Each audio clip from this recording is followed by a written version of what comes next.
Assalamualaikum warahmatullahi wabarakatuh. Waalaikumsalam warahmatullahi wabarakatuh. Bismillahirrahmanirrahim. Alhamdulillahi rabbil alamin. Wassalatu wassalamu ala ashrafil anbiya'i wal mursalin, Sayyidina wa maulana Muhammadin wa ala alihi wa sahbihi ajma'in, amma ba'du. Saudara-saudara hadirin, ma'asyiral muslimin rahimakumullah. Salah satu dari rukun iman yang 6 mengajarkan kepada kita untuk beriman dengan adanya hari akhirat. Hari yang dimulai dengan kehancuran alam ini, yang dalam istilah kerennya disebut the last day of the world, di mana air laut tumpah ke darat, planet-planet bertabrakan, gunung meletus, bumi gempa, lalu semua yang bernama hidup mati. Terjadilah kebangkitan setelah mati itu dalam kehidupan yang disebut kehidupan akhirat. Pada kehidupan akhirat itu Allah jelaskan dalam surah Abasa ayat 34, Yauma yafirrul mar'u min akhihi wa ummihi wa abihi wa sahibatihi wa banihi likulli imri'in minhum yawma idzin sya'nun yughnih. Hari di mana setiap orang akan lari dari saudaranya, dari ibunya dan bapaknya, dari istrinya dan anak-anaknya. Setiap orang pada hari itu disibukkan oleh persoalannya sendiri-sendiri.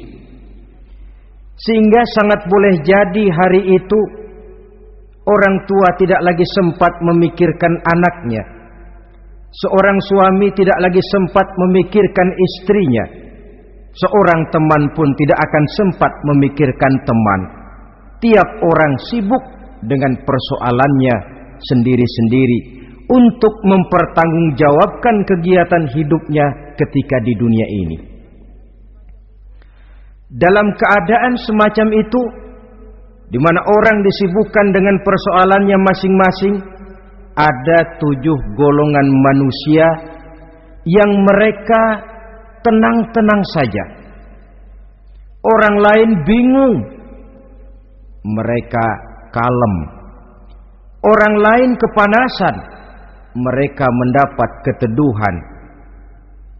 Siapa mereka? Inilah yang akan kita jadikan pembicaraan pada pertemuan kita kali ini. Bersumber dari sebuah hadis di mana bersabda Rasulullah sallallahu alaihi wasallam, Sab'atun yuzilluhumullahu yawma la zilla illa zilluh. Ada 7 golongan manusia, kata beliau, yang di akhirat nanti akan langsung mendapat perlindungan dari Allah. Padahal hari itu tidak ada lagi perlindungan selain perlindungan Allah. Sehingga lantaran Allah langsung yang melindungi mereka, maka mereka tidak merasakan lagi kepanasan akhirat. Mereka tidak lagi merasakan kebingungan. Mereka tidak lagi disibukkan oleh persoalan, lantaran mereka langsung dilindungi oleh Allah subhanahu wa ta'ala. Siapa gerangan yang 7 orang ini? Marilah kita lihat satu persatu dengan harapan mudah-mudahan kita termasuk salah satu di dalamnya. Amin ya rabbal alamin. Manusia pertama yang langsung mendapat perlindungan dari Allah, kata Nabi, imamun adil, pemimpin yang adil. Siapa sih pemimpin itu dan apa artinya adil? Saudara hadirin, Secara umum yang dinamakan adil ialah at-tawassut bainal amraini. Orang yang pandai mengambil sikap jalan tengah dari dua persoalan yang dihadapinya. Biasanya tidak berat ke kiri, juga tidak berat ke kanan. Itu yang disebut adil. Orang yang tidak hanya sekedar bisa menuntut kewajiban dari seseorang, tapi juga bisa memberikan hak kepada orang itu juga disebut adil. Lalu pemimpin itu siapa? Setiap kita adalah pemimpin. Yang besar kecilnya kepemimpinan kita bergantung kepada apa yang kita pimpin. Dan sudah barang tentu bahwa setiap pemimpin akan dimintakan pertanggunggan jawab dari apa yang dipimpinnya. Seorang pemimpin yang adil, dia menaungi orang-orang yang dipimpinnya dalam kehidupan di dunia ini. Pantas kalau di akhirat nanti Allah langsung menaungi mereka. Oleh karena itu, pemimpin merupakan suatu amanah. Jabatan di samping dia merupakan amanah juga merupakan nikmat. Dan nikmat itu akan bergantung kepada pandai atau tidak kita mensyukurinya. Beberapa contoh dalam sejarah bisa kita lihat. Seorang bernama Umar bin Abdul Aziz. Pada saat beliau secara aklamasi dipilih menjadi pemimpin, menjadi presiden, ucapan yang pertama keluar dari mulutnya, inna lillahi wa inna ilaihi raji'un. Coba bayangkan ini. Dipilih jadi pemimpin, diangkat jadi presiden, bukan alhamdulillah, malah inna lillahi wa inna ilaihi raji'un. Kenapa? Dia anggap jabatan itu adalah amanah. Menyia-nyiakan amanah berarti khianat, dan khianat ini adalah dosa besar. Pantaslah kalau Allah Subhanahu wa taala memperingatkan, nikmat bisa saja berubah menjadi azab kalau kita tidak pandai mensyukurinya. La in syakartum la azidannakum wa la in kafartum inna azabi lasyadid. Kalau kamu pandai bersyukur, aku tambah nikmatku. Tapi kalau kamu tidak pandai bersyukur, kamu ingkar, kamu lupakan nikmat Allah, awas, azabku amat pedih, kata Allah. Jadi berdasarkan logika dari ayat ini bisa kita katakan orang kaya. Ada orang kaya enggak di sini? Banyak. Ada orang kaya enggak? Banyak. Yang kaya tolong dengerin. Orang kaya itu bisa masuk surga karena hartanya. Pun orang kaya banyak yang masuk neraka juga gara-gara hartanya. Tergantung syukur apa tidak syukur. Orang alim, ada yang alim di sini? Ada. Tolong dengerin orang alim, yang ustadz, yang kiai. Orang alim bisa saja masuk surga karena ilmunya, dan orang alim pun bisa masuk neraka karena ilmunya. Pejabat, ada pejabat? Banyak. Pejabat itu bisa masuk surga karena jabatannya, pun pejabat itu bisa masuk neraka karena jabatannya, bergantung syukur apa tidak. Kalau ada orang kaya, hartanya didapat dari jalan yang halal, berusaha menurut yang disyariatkan oleh Allah.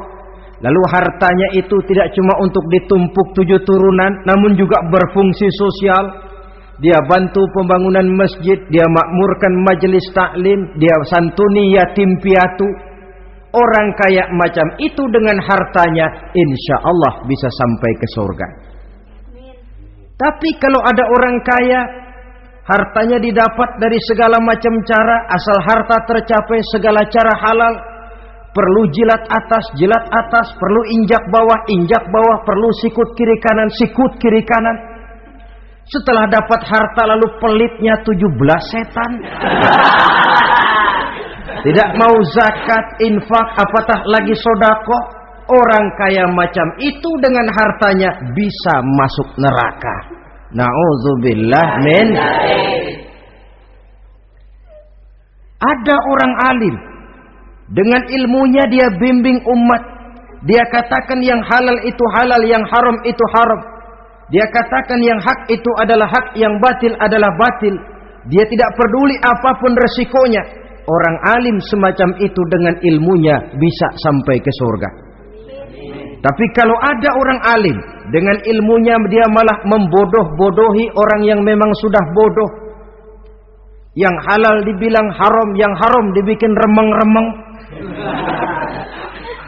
Menjadi penjilat kesana kemari. Orang alim semacam itu bisa masuk neraka karena ilmunya. Begitu juga pejabat, pemimpin.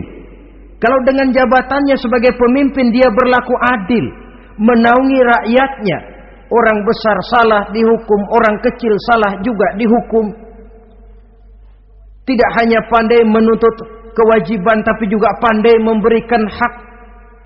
Pemimpin yang adil semacam ini mensyukuri nikmatnya jabatannya, dia bisa sampai ke surga karena jabatannya. Tapi kalau dengan jabatannya dia berlaku sewenang-wenang, yang besar salah didiamkan, yang kecil salah segera ditegakkan hukum,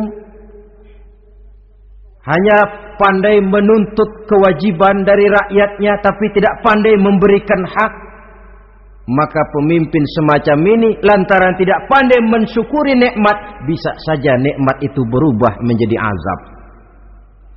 Oleh karena itu saudara-saudara, pemimpin menaungi rakyat, pantas kalau di akhirat nanti Allah langsung menaungi beliau. Siapa pemimpin? Tiap kita. Bapak pemimpin di rumah tangganya, ibu pemimpin bagi anak-anaknya, Pak Lurah memimpin di kelurahannya, Pak Camat memimpin di kecamatannya, pemuda pemimpin bagi dirinya sendiri, akan dimintakan pertanggungjawaban jawab. Kalian para remaja yang hadir di sini memimpin dirimu sendiri. Kau akan ditanya, tanganmu kau lebih banyak gunakan buat apa? Kakimu lebih banyak kau bawa jalan kemana? Lidahmu lebih banyak membicarakan apa? Dan hari pertanggungan jawab nanti kalian jangan berharap akan ada saksi dari luar. Saksinya anggota badan kita sendiri. Dalam surah Yasin Allah jelaskan, Al-yawma nakhtimu ala afwahihim wa tukallimuna aydihim wa tashhadu arjuluhum bima kanu yaksibun. Ada kan di surah Yasin? Ayat berapa? Pokoknya Yasin dah.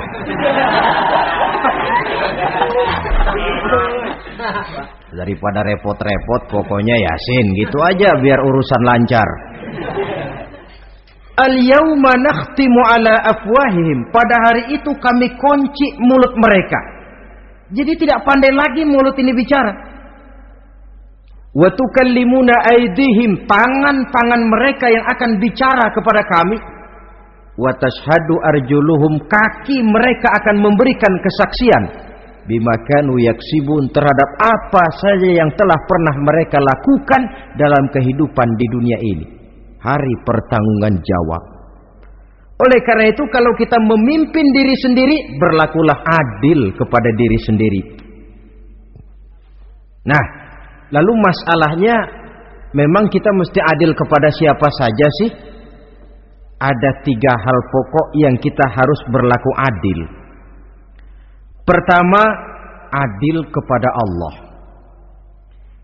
Yang kedua, adil kepada sesama makhluk. Dan yang ketiga, adil kepada diri sendiri. Adil kepada Allah artinya apa? Mendahulukan hak Allah daripada kepentingan pribadi. Kalau sudah datang waktu sholat asar misalnya, walaupun sedang enaknya latihan voli, berhentilah dulu sebentar. Sholat kita adil kepada Allah. Adil kenapa? Dalam contohnya dengan sholat misalnya. Sholat itu kan sehari semalam 5 waktu yang wajib. Betul apa betul? Betul. 5 waktu. Lah sholat itu, kalau sholat bagus, taruhlah 7 menit. Kalau sholatnya itu kilat, 4 menit. Ada lagi yang kilat khusus, nggak pakai perangko, 2 menit barangkali selesai. Taruhlah 5 menit kita ambil yang bagus. Kalau 5 waktu kali 5 menit kan cuma 25 menit. Sementara Allah memberikan kita hidup ini 24 jam sehari semalam. Cuma 25 menit diminta untuk ibadah kepadanya. Tidak sanggupkah kita berlaku adil?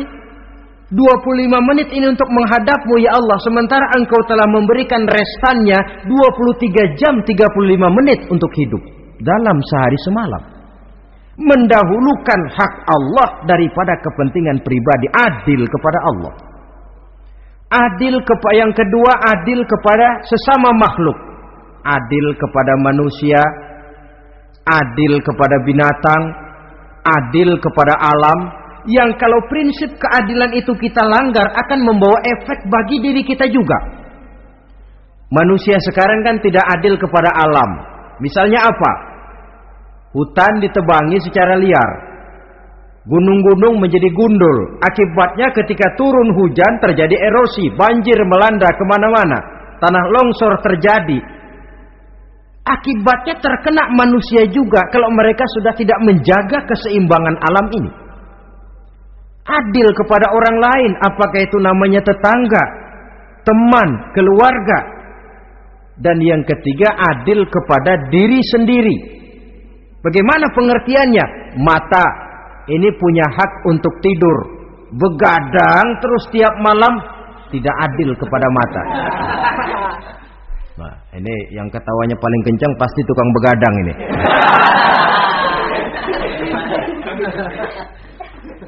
Perut ini punya hak untuk tidur, puasa saja siang malam, mengurangi hak perut.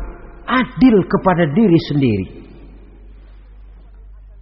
Untuk kehidupan yang akan datang di akhirat, pasti akan kita temui. Kita yakini keberadaannya. Yang oleh karena itu, kalau kebetulan kita ini adalah pemimpin, sekurang-kurangnya pemimpin bagi diri sendiri, marilah kita berusaha menjadi pemimpin yang adil. Supaya nanti di akhirat, Allah Subhanahu wa ta'ala memberikan perlindungan langsung kepada kita. Amin ya rabbal alamin. Ini yang pertama. Lalu yang kedua, orang yang akan langsung mendapat perlindungan dari Allah, syab nasha'a fi ibadatillah. Orang muda yang tekun beribadah kepada Allah. Anak muda yang rajin ibadah. Kenapa kok Nabi bilang anak muda, bukan orang tua? Apa orang tua yang rajin ibadah Allah enggak senang? Tentu Allah senang. Cuma Allah lebih senang lagi kalau ada anak muda yang rajin ibadah. Sebab apa? Kondisi psikologis. Kalau ada orang tua rajin ibadah, itu mah pantas. Emang udah waktunya. Ada orang sembayangnya rajin, masuk masjid, masuk maghrib, keluar isya, malam tahajud, tahlilnya mantap. Umurnya berapa? 70. Enggak istimewa. Itu memang sudah mestinya. Lagian kalau sudah 70 masih bandel aja, kapan mau taubat? Tapi kalau ada anak muda, darahnya masih mengalir dengan panas, dia masih berusaha mencari bentuk-bentuk kepribadian dalam dirinya, dia masih muda terpengaruh oleh lingkungan, tapi dia sanggup memblokir itu, disalurkannya di jalan Allah, dia tekun beribadah. Allah cinta betul pemuda semacam itu. Sehingga nanti di akhirat mereka langsung mendapat perlindungan dari Allah Subhanahu wa ta'ala. Selalu pembangunan yang mengarah kepada modernisasi diikuti dengan proses pergeseran nilai. Dalam kondisi semacam ini, kehidupan remaja pemuda yang masih mencari identitas dan pembentukan kepribadiannya mudah terpengaruh oleh hal-hal yang ada di sekelilingnya. Sehingga sangat boleh jadi apa yang dianggap orang dulu tabu lalu dianggap biasa. Yang aneh-aneh malah dijadikan model. Yang dilarang malah nekat diterjang. Di mana norma dan kaedah-kaedah moral tidak lagi mendapat perhatian yang wajar. Dalam kondisi semacam ini terjadilah proses peluncuran moral. Dan hampir di mana-mana kehancuran suatu bangsa dimulai dengan kehancuran moral daripada generasi mudanya. Oleh karena itu pemuda yang tekun ibadah ini sangat positif dampaknya dalam kerangka pembangunan umat. Pak, ibadah itu apa sih? Kalau jadi pemuda yang tekun ibadah, apa kemana-mana mesti bawa tasbih? Mungkin. Apa mesti pakai peci terus? Boleh jadi. Apa kemana-mana mesti pakai kain sarung? Ya tidak juga. Ibadah kan artiannya luas. Segala perbuatan yang diperintah dan karenanya bertujuan mencapai ridho Allah, itu bernama ibadah. Kalian remaja berangkat menuntut ilmu, pergi pagi pulang siang, membekali diri menuntut ilmu, itu ibadah. Kalian pulang ke rumah, ibu bapak memerintah taat kepada orang tua, ibadah. Membersihkan lingkungan, ibadah. Bahkan jaga di waktu malam pun kalau untuk dengan niat bismillah, saya jaga malam ini untuk ketenangan rakyat supaya mereka tekun dan tenang melaksanakan ibadah, itu tercatat sebagai amal soleh yang bernilai ibadah. Jadi tidak cuma sekedar sujud, tidak cuma sekedar baca Quran, seluruh aspek kehidupan manusia yang diperintah Allah dan yang bertujuan mencari ridho Allah itu bernilai ibadah. Pemuda yang tekun melaksanakan ibadah kepada Allah. Apalagi terutama adik-adik remaja yang hadir pada kesempatan ini, masa muda itu masa yang paling indah memang. Sampai orang Kulon bilang, there is not delightful memorize. Iya, barat itu kan Kulon. Saya lebih senang pakai orang Kulon saja. There is not delightful memorize and then the youth moment. Bahwa tidak ada masa yang lebih indah selain masa muda. Tapi masa muda yang katanya indah itu sebentar. Sebentar sekali. Kalau kita tidak pandai memanfaatkannya dengan sebaik-baiknya, boleh jadi dia akan hilang tanpa sesuatu yang ada artinya buat hari depan. Dan hari depan itu sebagian besar ditentukan oleh masa muda sekarang ini. Karena itu kepada yang muda saya berpesan, pergunakanlah masa muda itu dalam ketekunan beribadah kepada Allah. Ibadah dalam artian yang seluas-luasnya. Jangan seperti pepatah orang itu. Kelapa muda katanya kupas-kupasin, kelapa tua tinggal batoknya. Selagi muda puas-puasin, udah tua tinggal bongkoknya. Iyalah, kalau dipuas-puasin dalam arti yang positif, boleh. Mumpung masih muda, puas-puasin nuntut ilmu. Mumpung masih muda, puas-puasin ibadah. Mumpung masih muda, puas-puasin berbakti kepada kedua orang tua. Puas-puasin dalam artian yang positif, tentu saja bagus. Tapi kalau puas-puasin dalam arti menghambur umur untuk sesuatu yang mubazir, bergadang di pinggir-pinggir jalan, lalu mulai berkenalan dengan morfin, narkotik, ganja, terperangkap oleh budaya-budaya modern yang menyesatkan, terpancing oleh model-model baru yang kelihatannya menarik tapi sebenarnya tidak bermanfaat, entah pada akhirnya akan mendatangkan penyesalan kepada kita saja. Coba, belakangan ini saya dengar di Jakarta akan ada satu festival yang disebut Festival Ngeceng.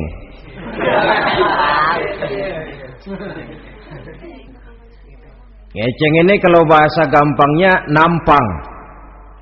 Jadi itu biasanya muda-mudi diri di pinggir-pinggir jalan, pakai kacamata hitam, pakaian warna-warni, rambut dicat sedemikian rupa supaya menarik perhatian. Mereka diri di pinggir-pinggir jalan, nampang, istilah ngepopnya ngeceng katanya.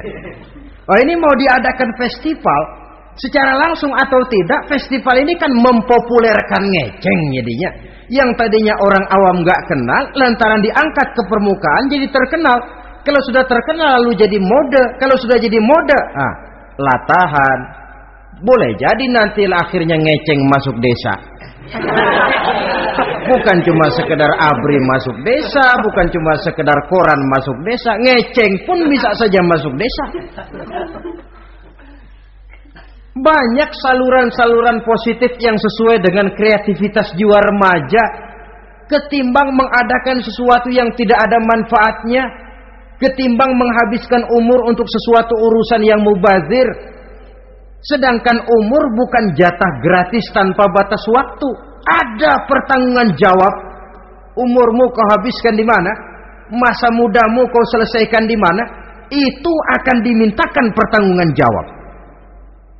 Nah, pemuda yang tekun ibadah kepada Allah, dampak positifnya apa? Dia punya sandaran vertikal kepada Allah. Jiwanya besar, jiwanya mandiri. Dan ini yang kita perlukan. Pemuda yang siap jadi pelopor, bukan pengekor. Pemuda yang sanggup mandiri dan bukan membanggakan keturunan leluhurnya. Kata pepatah, wa khairun nasi dzu syarafin qadimin aqama li nafsihi syarafan jadida wa syarrun nasi dzu khumulin idza fakhartahum zakarul jaduda.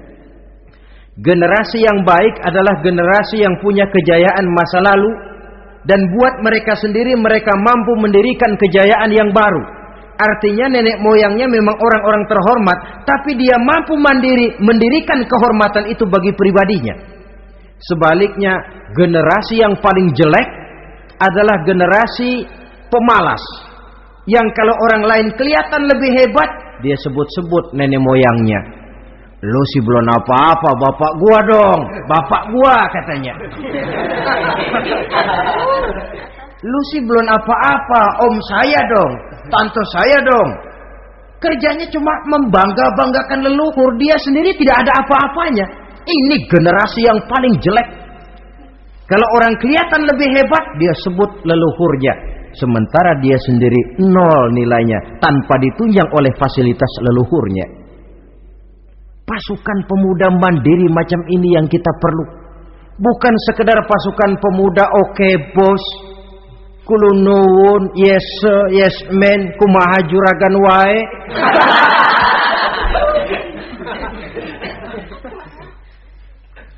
Dan terus terang kita miskin dengan pemuda yang mandiri, yang punya kepribadian, yang berani berkata ya terhadap yang benar, dan berani berkata tidak terhadap yang tidak benar.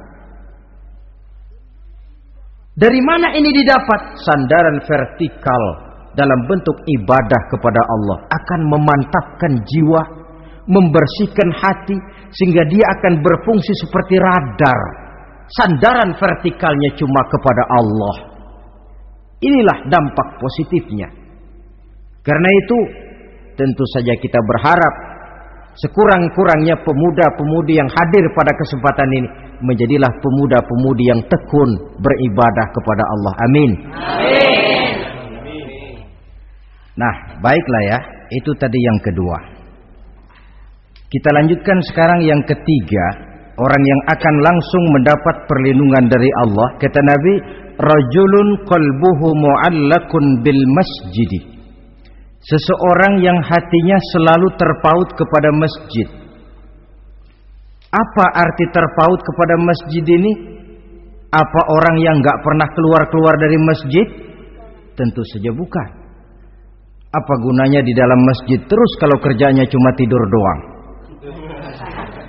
Maksud terpaut kepada masjid ini, hatinya selalu berpikir bagaimana memakmurkan masjid. Jasadnya boleh saja ada di kantor, boleh saja ada di pasar, boleh ada di sawah, boleh ada di ladang, tetapi hasil daripada usahanya dia lalu berpikir bagaimana memakmurkan masjid. Sebab apa? Masjid merupakan center of activity, pusat daripada kegiatan umat.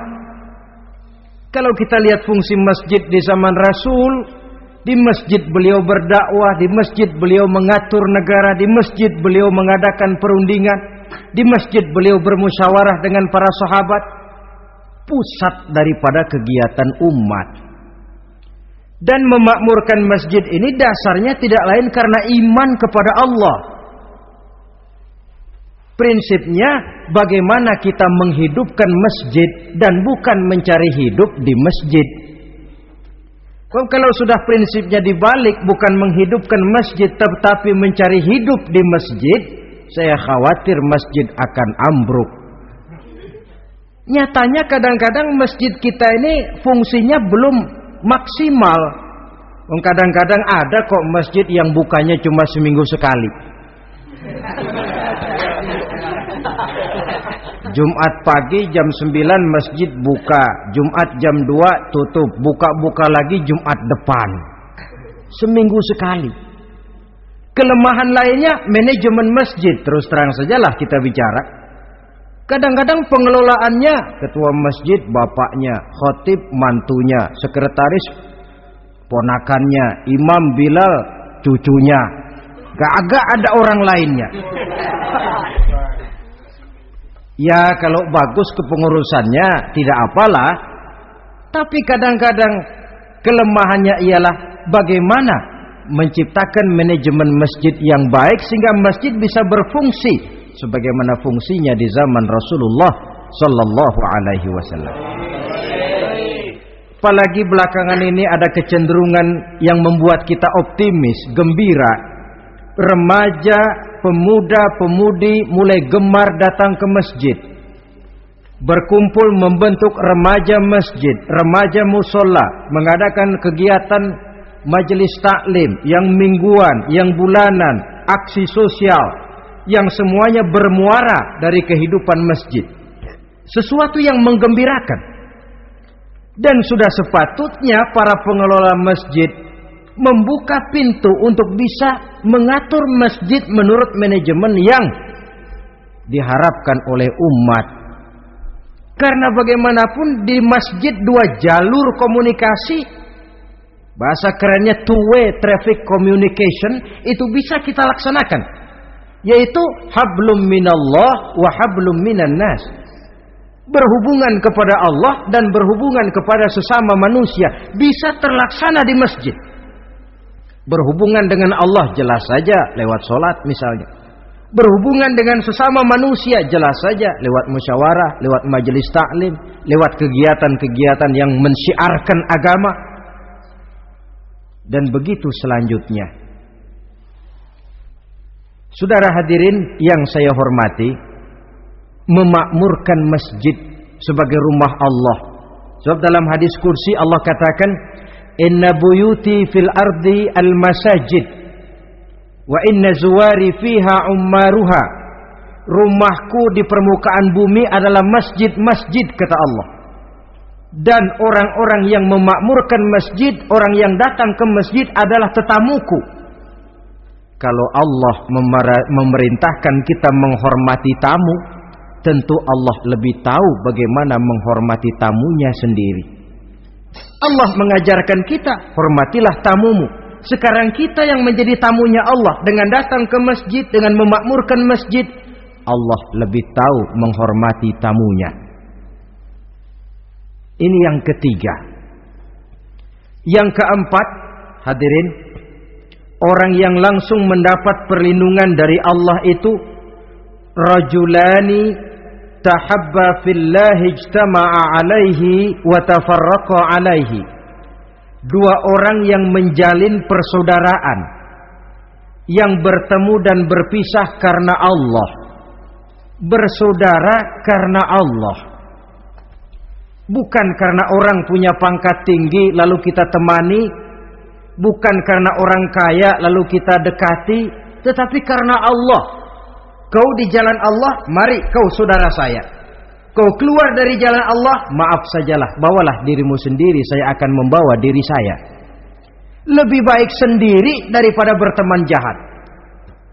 Berdua memang lebih baik daripada sendiri, tapi sendiri lebih baik daripada berteman jahat.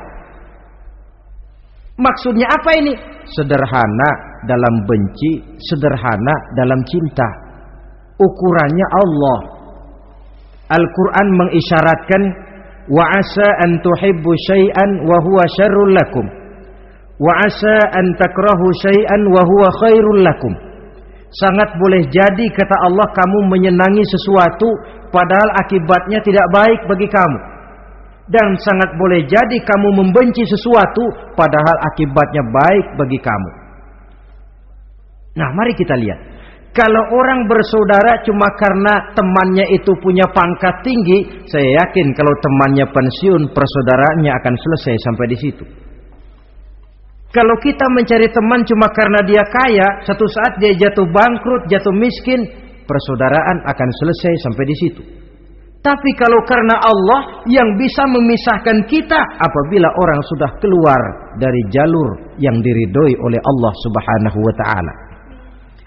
Oleh karena itu kepada semua hadirin, mari menjalin persaudaraan dalam bentuk ideal yang diajarkan oleh Islam, nilai persaudaraan yang diikat oleh akidah. Kalaupun harus benci, bencilah sederhana, tidak habis-habisan ngebenci orang. Kalaupun harus cinta, cintalah sederhana. Boleh jadi yang hari ini kita benci bukan main, besok kita senangi. Mungkin yang hari ini kita cintai mati-matian, besok sudah berubah menjadi yang kita benci. Sederhana saja, tidak usah berlebih-lebihan. Kalau nilai persaudaraan yang diajarkan ini bisa kita wujudkan, persaudaraan yang diikat dengan nilai akidah, maka dari persaudaraan semacam itu insya Allah kita bisa berbuat banyak untuk kepentingan diri, keluarga, masyarakat kita pada umumnya. Ini kelompok yang keempat. Orang kelima yang nanti langsung mendapat perlindungan Allah, rajulun da'athum ra'atun zatu mansibin wa jamalin ila nafsiha faqala inni akhafullaha rabbal alamin. Seorang laki-laki, kata Nabi, yang dipanggil oleh perempuan cantik. Laki-laki normal dipanggil oleh perempuan cantik.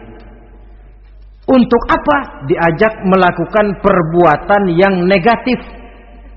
Tidak ada orang yang tahu. Tempatnya sepi. Apa yang terjadi? Orang ini berkata, inni akhafullaha rabbal alamin. Maaf saja, saya takut kepada Allah. Orang yang bermoral nanti di akhirat langsung dilindungi oleh Allah, tidak mudah jatuh oleh bujuk rayu, tidak mudah terpesona oleh wajah-wajah yang menggiurkan. Seperti dalam sejarah yang terkenal itu Nabi Yusuf alaihi salam. Kenal kan Nabi Yusuf? Nabi Yusuf itu bekerja di istana Kitfir. Kitfir ini punya istri namanya Zulaikha, orangnya cantik.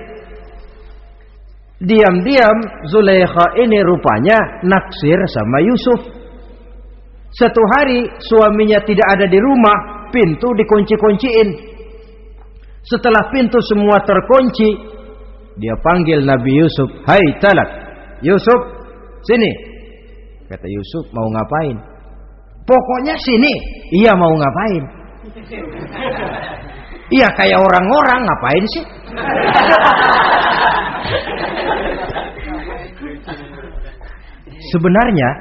Sebenarnya ini Zulaikha senang kepada Yusuf, Yusuf pun demikian. Walaqad hammat bihi wa hamma biha. Zulaikha menyenangi Yusuf, Yusuf pun menyenangi Zulaikha. Tapi apa? Walaula an ra'a burhana rabbih.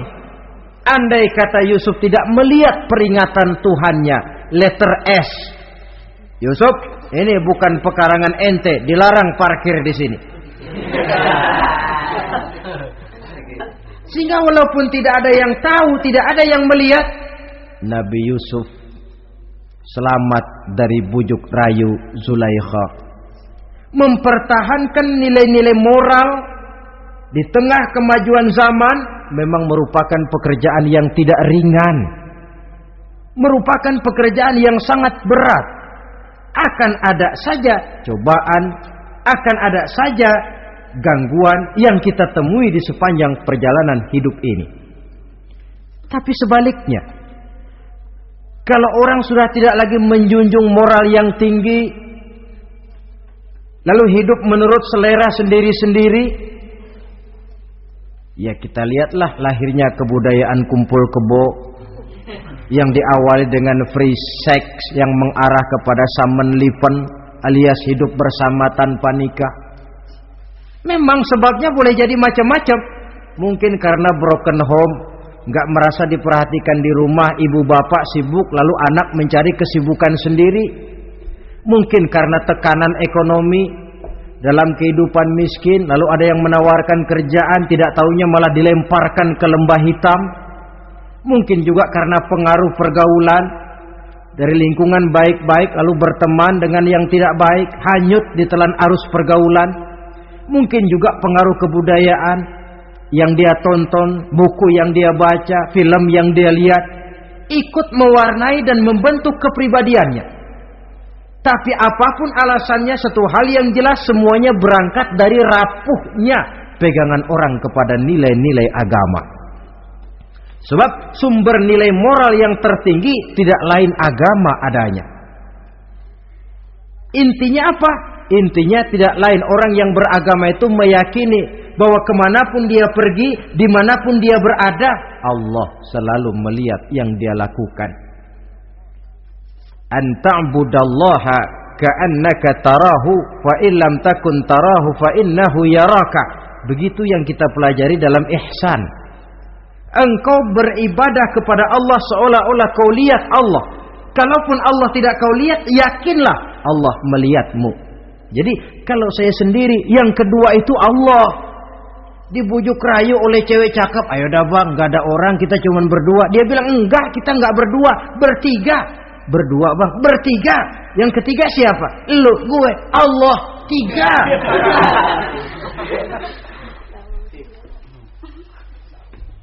Di kantor mau korupsi, dia kasak kusuk, gerasak gerusuk, cari apa yang seharusnya menjadi hak orang lain. Tidak ada yang lihat, tapi dia tidak sendiri. Saya berdua. Yang kedua, Allah. Merasakan kehadiran Allah dekat dalam hidup. Nilai moral semacam ini menyelamatkan masyarakat. Pantas kalau orang semacam ini di akhirat nanti langsung mendapat perlindungan dari Allah Subhanahu wa ta'ala. Karena itu terutama adik-adik remaja yang hadir, sebenarnya yang paling mahal dalam hidupmu adalah harga dirimu. Kalau itu sudah terjual dan tergadai, apalagi yang bisa kau banggakan dalam hidup ini?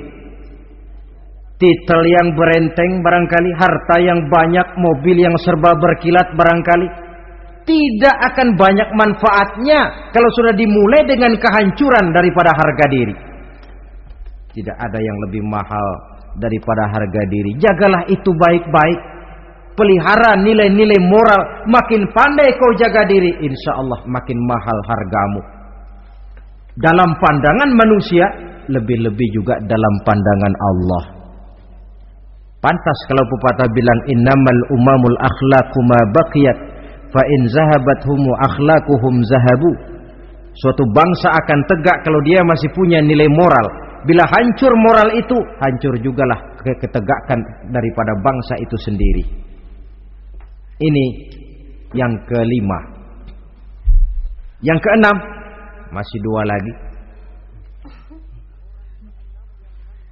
Orang keenam yang nanti akan langsung mendapat perlindungan dari Allah, rajulun zakarallaha khalian fafadat ainahu. Seseorang yang mengingat Allah dalam kesunyian, lalu berlinang air matanya. Tengah malam dia bangun, bertahajud dia kepada Allah. Gemersik tikar tersentuh tangan, laksana lambaian tangan malaikat maut nak datang merenggut nyawa. Terbayang segala dosa dan kesalahan, tergambar semua kekeliruan yang dilakukan dalam hidup. Lalu air mata pun tanpa terasa berurai membasahi pipi. Orang yang mengingat Allah dalam kesunyian. Saudara, tidak ada orangnya itu yang tidak punya dosa. Coba saya mau tanya, yang kumpul di sini ada nggak orangnya yang nggak punya dosa? Tidak ada. Dan memang orang yang baik itu bukan orang yang tidak punya dosa, sebab tidak ada orang yang tidak punya dosa. Orang yang baik adalah orang yang apabila dia melakukan dosa, dia segera sadar, dijadikannya itu sebagai pelajaran untuk tidak diulanginya lagi pada masa yang akan datang. Dengan kata lain, mengingat Allah dalam kesunyian itu artinya bertaubat. Ini kan anak muda sekarang nih, kalau diajak bicara taubat, taubat mah urusan 70 ke atas, Pak. Kita ini masih lama.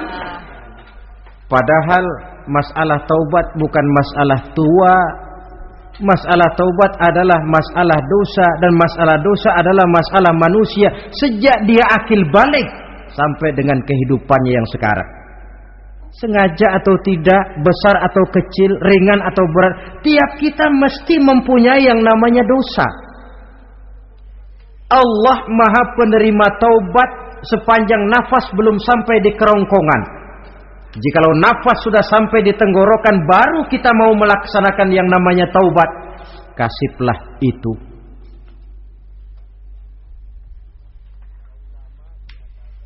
Para ulama mengatakan, la saghair ma'al istimrar wala kabair ma'al istighfar. Tidak ada dosa kecil kalau ditumpuk terus, dan tidak ada dosa besar kalau diikuti dengan istighfar, permohonan ampun kepada Allah. Jadi jangan menganggap ini dosa kecil, ini dosa kecil, ditumpuk-tumpuk lah jadi gede juga. Tidak ada dosa yang kecil kalau dikerjakan terus-menerus, dan tidak ada dosa yang besar kalau diiringi dengan istighfar.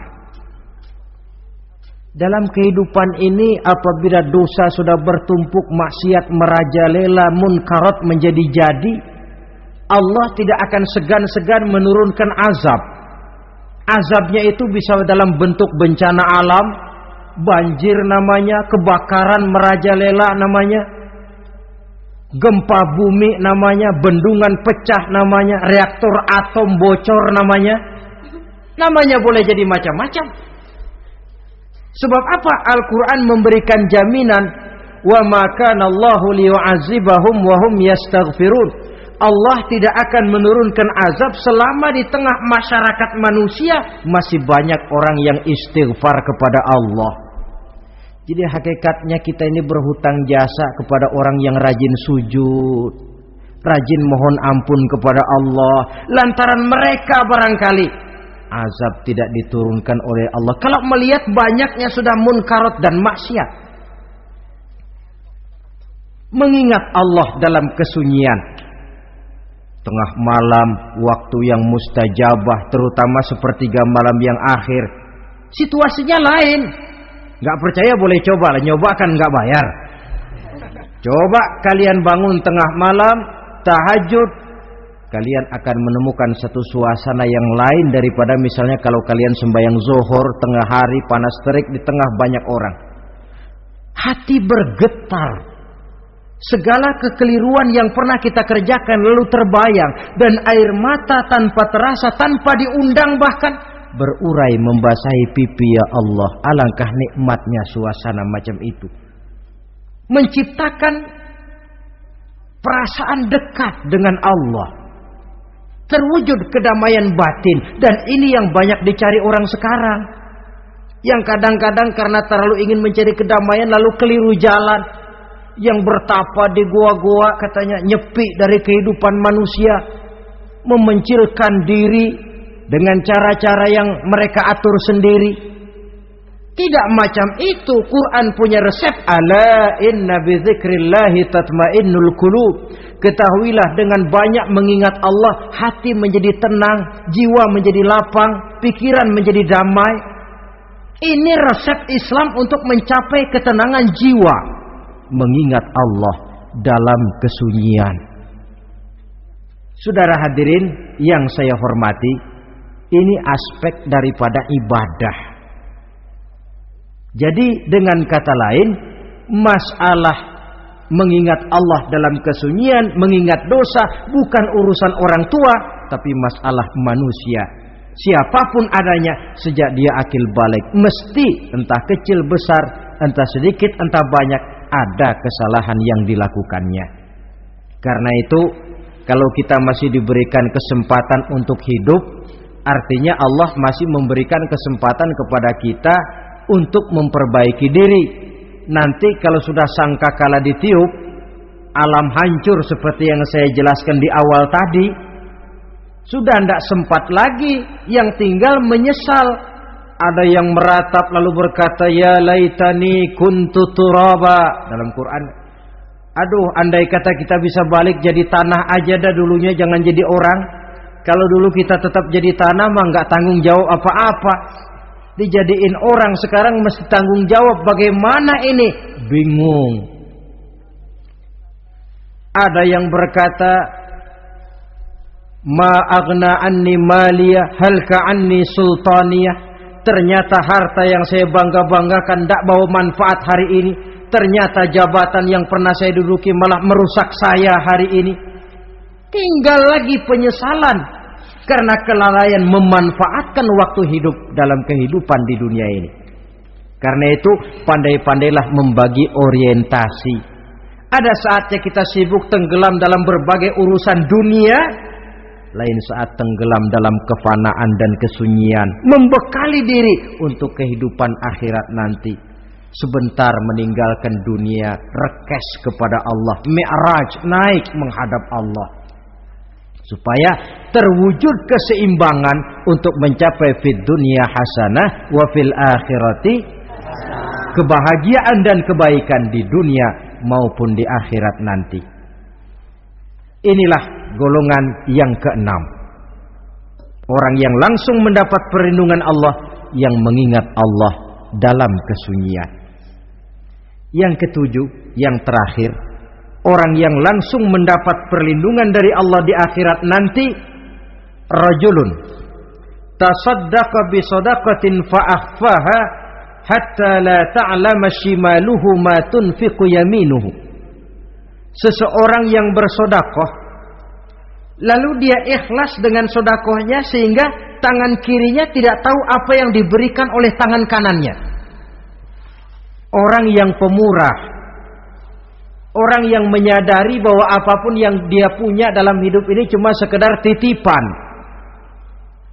Fungsinya lalu seperti keran, menyimpan air tapi untuk disalurkan lagi kepada orang yang memang memerlukannya. Alangkah nikmatnya kalau Allah memberikan kepercayaan kepada kita untuk menjadi penyalur, distributor rizki. Kalau kita ingat kemari, berpikir ke sini, kita tidak akan sayang lagi. Enak saja yang peras keringat banting tulang cari rezeki saya, sampean datang-datang mau minta. Lah, mungkin rezeki dia tapi lewat tangan kita.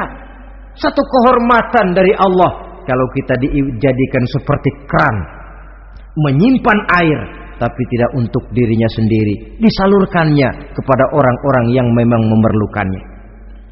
Tidak ada orang jatuh bangkrut lantaran bersikap pemurah, dan tidak ada orang jadi kaya raya lantaran dia bakhil atau pelit bin kikir alias medit.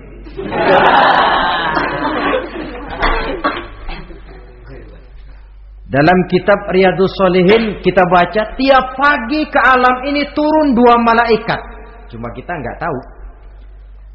Dua-duanya berdoa, yang sebelah kanan berdoa, yang sebelah kiri berdoa. Kata yang sebelah kanan doanya tiap pagi ini. Kata yang malaikat yang satu dia berdoa, Allahumma a'ti munfiqan khalafa. Ya Allah, kepada orang-orang yang suka infak, kepada orang-orang yang suka memberi, kepada orang-orang yang pemurah, gantilah mereka dengan yang lebih baik dari apa yang telah mereka berikan. Lalu malaikat yang satu berdoa, Allahumma a'ti mumsikan talafa. Ya Allah, kepada orang-orang yang mumsik, bakhil, kikir, berilah mereka kerusakan dan kebinasaan di dalam harta mereka. Maka lihat sajalah, orang kaya tapi pelit, ada saja jalan yang kira-kira duitnya bakalan jadi keluar dan gak ada pahalanya. apa kena musibah lalu berobat sekian juta, apa kemalingan, apa ditipu orang, ada saja cara duitnya keluar yang gak ada pahalanya. Inilah prinsipnya. Allah mencintai orang pemurah. Dalam hadis kursi, uhibbu ahlas sakha wa hubbi lil faqiri syakhi asyad. Aku cinta kepada orang yang pemurah, tapi aku lebih cinta kepada orang miskin yang pemurah. Orang kaya pemurah Allah cinta, orang miskin pemurah Allah lebih cinta. Kenapa? Nilainya lain. Orang kaya sedekah 500, orang miskin sedekah 500, sama 500-nya, tapi saya yakin pahalanya lebih besar buat si miskin. Kenapa? Buat orang kaya 500 apa artinya? Sekelebatan. Buat si miskin 500 dia mesti peras keringat banting tulang, tapi dia berani memberi seperti beraninya orang kaya. Nilai ini yang dilihat oleh Allah.